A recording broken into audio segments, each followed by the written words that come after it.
Laughter বাঙালি presents বউ তো বললো আচার আনতে, ওরা কি করি? চোরের চরিত্রে প্রতিম কুমার রায়। ওই তো আচারটা অনেকক্ষণ রোদ খেয়েছে, এবার আমি খাবো।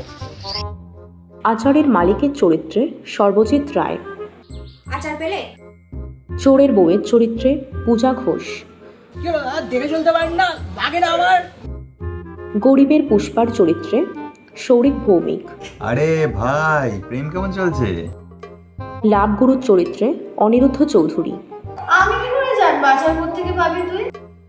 চোরের বোনের চরিত্রে অভিষিকা দাস। চুরি তো আচার, নিঘাত চুরমা হতে চলেছে। হ্যাঁ, বন্ধুর চরিত্রে ঐক মণ্ডল। हाँ बोलिए। गुड गुड मैं स्पीकिंग। ঘুটঘুট মায়ের চরিত্রে সিমি বিশ্বাস। আমাকে বললি? ভোদার চরিত্রে অনির্বাণ চৌধুরী। আচার চুরি আসছে 23শে জানুয়ারি, কাল ঠিক সকাল 11:30-এ লাফটার বাঙালি ইউটিউব চ্যানেলে আর ফেসবুক পেজে। Stay tuned. লাফটার বাঙালি সাবস্ক্রাইব করলে?